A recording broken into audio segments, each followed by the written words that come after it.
ओम श्री गणेशाय नमः। षडलिंग स्वरूप प्रणव का महात्म्य, उसके सूक्ष्म रूप ओमकार और स्थूल रूप का विवेचन, उसके जप की विधि एवं महिमा, कार्य ब्रह्मा के लोकों से लेकर कारण रुद्र के लोकों तक का विवेचन करके कालातीत पंचावरण विशिष्ट शिवलोक के अनिवर्चनीय वैभव का निरूपण तथा शिव भक्तों के लिए सत्कार की महत्ता। ऋषि बोले, प्रभु महामुने, आप हमारे लिए क्रमशः षडलिंग स्वरूप प्रणव का महात्म्य तथा शिव भक्त के पूजन का प्रकार बताइए। सूत जी ने कहा, महर्षियों, आप लोग तपस्या के धनी हैं।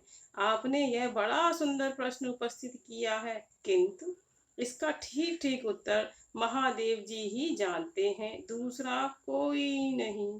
तथापि भगवान शिव की कृपा से ही मैं इस विषय का वर्णन करूंगा। वे भगवान शिव हमारी और आप लोगों की रक्षा का भारी भार बारंबार स्वयं ही ग्रहण करें। प्र नाम है प्रकृति से उत्पन्न संसार रूपी महासागर का। प्रणव इससे पार करने के लिए दूसरी नाव है, इसलिए इस ओमकार को प्रणव की संज्ञा देते हैं।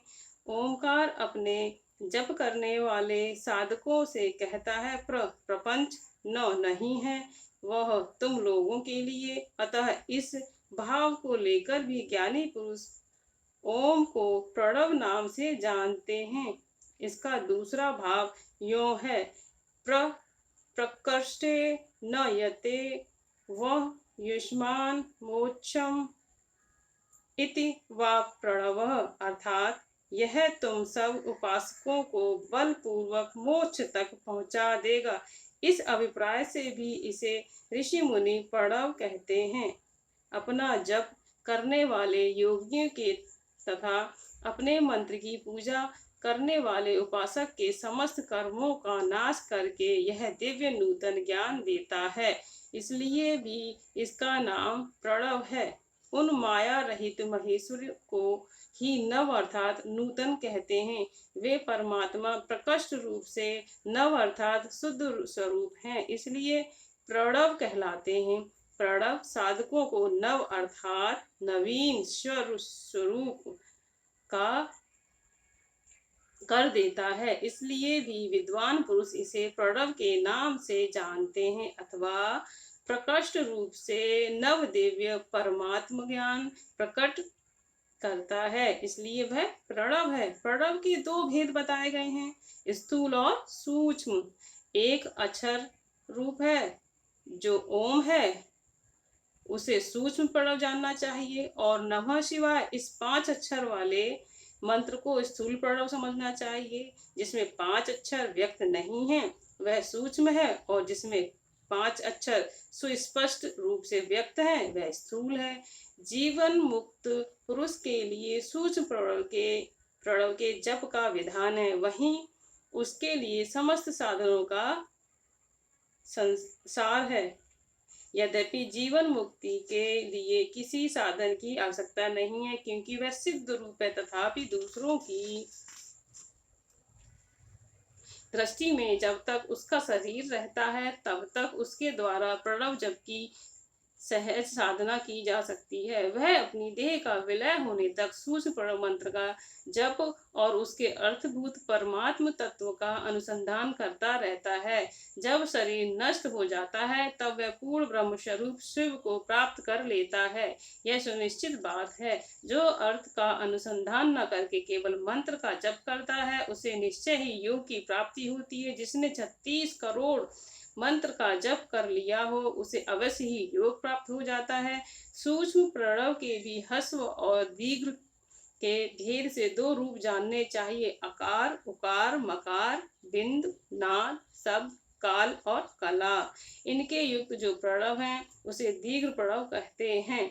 वह योगियों के ही हृदय में स्थित होता है। मकार पर्यंत जो ओम है वह अ उ ओम इन 3 तत्वों से युक्त है, इसी को ह्रस्व प्रणव कहते हैं। अ शिव है, उ शक्ति है और मकार इन दोनों की एकता है। वह त्रितत्व रूप ऐसा समझकर हस्व प्रणव का जप करना चाहिए। जो अपने समस्त पापों का क्षय करना चाहते हैं उनके लिए इस हस्व प्रणव का जप अत्यंत आवश्यक है। पृथ्वी, जल, तेज, वायु और आकाश ये 5 भूत तथा शब्द, स्पर्श आदि इनके 5 विषय हैं। ये सब मिलकर 10 वस्तुएं मनुष्यों की कामना के विषय हैं। इनकी आशा मन में लेकर जो कर्मों के अनुष्ठान में संलग्न होते हैं वे 10 प्रकार के पुरुष प्रवृत्त कहलाते हैं तथा जो निष्काम भाव से शास्त्र विहित कर्मों का अनुष्ठान करते हैं वे निवृत्त कहे गए हैं। प्रवृत्त पुरुषों को हस्व प्रणव का ही जप करना चाहिए और निवृत्त पुरुषों को दीर्घ प्रणव का। विहारतियों तथा अन्य मंत्रों के आदि में इच्छानुसार शब्द और कला से युक्त प्रणव का उच्चारण करना चाहिए। वेद के आदि में और दोनों संध्याओं की उपासना के समय भी ओमकार का उच्चारण करना चाहिए। प्रणव का 9 करोड़ जप करने से मनुष्य शुद्ध हो जाता है। फिर 9 करोड़ का जप करने से वह पृथ्वी तत्व पर विजय पा लेता है। तत्पश्चात पुनः 9 करोड़ का जप करने से वह जल तत्व को जीत लेता है। पुनः 9 करोड़ जप से अग्नि तत्व पर विजय पाता है। तदंतर फिर 9 करोड़ का जप कर कर वह वायु तत्व पर विजयी होता है। फिर 9 करोड़ के जप से आकाश को अपने अधिकार में कर लेता है। इसी प्रकार 9 करोड़ का जप करके वह क्रमशः गंध, रूप, रस, स्पर्श और शब्द पर विजय पाता है। इसके बाद फिर 9 करोड़ का जप करके अहंकार को भी जीत लेता है। इस तरह 108 करोड़ प्रणव का जप करके उत्कृष्ट बोध को प्राप्त हुआ पुरुष शुद्ध योग का लाभ करता है। शुद्ध योग से युक्त होने पर वह जीवन मुक्त हो जाता है, इसमें संशय नहीं है। सदा प्रणव का जप और प्रणव रूपी शिव का ध्यान करते करते समाधि में स्थित हुआ महायोगी पुरुष साक्षात शिव ही है, इसमें संशय नहीं है।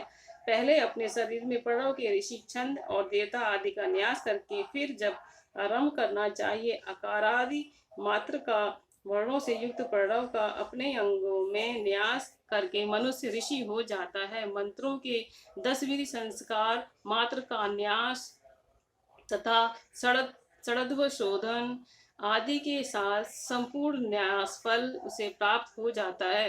प्रवृत्ति तथा प्रवृत्ति निवृत्ति से मिश्रित भाव वाले पुरुष के लिए स्थूल प्रणव का जप ही अभीष्ट साधक होता है। क्रिया, तप और जप के योग से शिव योगी 3 प्रकार के होते हैं, जो क्रमशः क्रिया योगी, तपो योगी और जप योगी कहलाते हैं। जो धन आदि वैभवों से पूजा सामग्री का संचय करके हाथ आदि अंगों से नमस्कार आदि क्रिया करते हुए इष्ट देव की पूजा में लगा रहता है, वह क्रिया योगी कहलाता है। पूजा में संलग्न रहकर जो परिमित भोजन करता है, ब्रह्मा इंद्रियों को जीत कर वश में किए रहता है और मन को भी वश में करके पर द्रोह आदि से दूर रहता है, वह तप योगी कहलाता है। इन सभी सद्गुणों से युक्त होकर जो सदा शुद्ध भाव से रहता है तथा समस्त काम आदि दोषों से रहित हो शांति चित्त से निरंतर जप किया करता है, उसे महात्मा पुरुष जप योगी मानते हैं। जो मनुष्य 16 प्रकार के उपचारों से शिव योगी महात्माओं की पूजा करता है, वह शुद्ध होकर सालोक्य आदि के क्रम से उत्तरोत्तर उत्कृष्ट मुक्ति को प्राप्त कर लेता है। ध्वजो, अब मैं जप योग का वर्णन करता हूँ, तुम सब लोग ध्यान देकर सुनो। तपस्या करने वालों के लिए जप का उपदेश किया गया है, क्योंकि वह जप करते अपने आप को सर्वदा शुद्ध कर लेता है। ब्राह्मण पहले नमः पद हो, उसके बाद चतुर्थी विभक्ति में शिव शब्द हो तो पंच तत्वात्मक नमः शिवाय मंत्र होता है। इसे शिव पंचाक्षर कहते हैं। यह स्थूल प्रणव रूप है। इस पंचाक्षर के जप से ही मनुष्य संपूर्ण सिद्धियों को प्राप्त कर लेता है। पंचाक्षर मंत्र के आदि में ओंकार लगाकर ही सदा उसका जप करना चाहिए। जो गुरु के मुख से पंचाक्षर मंत्र का उपदेश पाकर जहाँ सुख पूर्वक निवास किया जा सके, ऐसी उत्तम भूमि पर महीने के पूर्व पश्चिम में आरंभ करके कृष्ण पक्ष की चतुर्दशी तक निरंतर जप करते रहो। माघ और भादों के महीने में अपना विशिष्ट महत्व रखते हैं। यह समय सब समयों से उत्तम माना गया है। साधकों को चाहिए कि वे प्रतिदिन एक बार परिमित भोजन करें, मौन रहें, इंद्रियों को वश में रखें, अपने स्वामी एवं माता पिता की नित्य सेवा करें। इस नियम से रहकर जप करने वाला पुरुष एक सहस्त्र जप से ही शुद्ध हो जाता है, अन्यथा वह ऋणी होता है। भगवान शिव का निरंतर चिंतन करते हुए पंचाक्षर मंत्र का 5 लाख जप करके जप काल में इस प्रकार ध्यान करें। कल्याणदाता भगवान शिव कमल के आसन पर विराजमान हैं। उनका मस्तक श्री गंगा जी तथा चंद्रमा की कला से सुशोभित है। उनकी बाईं जांग पर आदि शक्ति भगवती उमा बैठी हैं। वहां खड़े हुए बड़े बड़े गढ़ भगवान शिव की शोभा बढ़ा रहे हैं। महादेव जी अपने 4 हाथों में मृग, मदा, टंक तथा वर एवं अभय की मुद्राएं धारण किए हुए हैं। इस प्रकार सदा सब पर अनुग्रह करने वाले भगवान सदा से बारंबार स्मरण करते हुए अथवा सूर्य मंडल में पहले उनकी मानसिक पूजा करके फिर पूर्वाभिमुख हो पूर्व पंचाक्षरी विद्या का जप करें। उन दिनों साधक सदा शुद्ध कर्म ही करें, जबकि समाप्ति के दिन कृष्ण पक्ष की चतुर्दशी को प्रातःकाल नित्य कर्म करके शुद्ध एवं सुंदर स्थान में शौच संतोष आदि नियमों से युक्त हो शुद्ध हृदय से पंचाक्षर मंत्र का 12 सहस्त्र जप करे। तत्पश्चात 5 सपत्नीक ब्राह्मणों का जो श्रेष्ठ एवं विशिव भक्त हों वर्ण करे। इनके अतिरिक्त एक श्रेष्ठ आचार्य प्रवक्ता का भी वर्ण करें और उसे सांब सदाविक शिव का स्वरूप समझें। ईशान, तत्पुरुष, अघोर, वामदेव तथा सधोजात इन पांचों के प्रतीक स्वरूप 5 ही श्रेष्ठ और शिव भक्त ब्राह्मणों का वर्ण करने के पश्चात पूजन सामग्री को एकत्र करके भगवान शिव का पूजन आरंभ करें। विधि पूर्वक शिव की पूजा संपन्न करके होम आरंभ करें। अपने ग्रह सूत्र अनुसार सुखांत कर्म करके अर्थात परिसमूहन, उपलोपन, उल्लेखन, मृद, उद्धरण और अभ्युच्चरण इन पंचभू संस्कारों के पश्चात वेदी पर स्वाभिमुख अग्नि को स्थापित करके कुछ कंडिका के अनंतर प्रज्वलित अग्नि में आज्या भागांत आहुति देकर प्रस्तुत होम का कार्य आरंभ करें।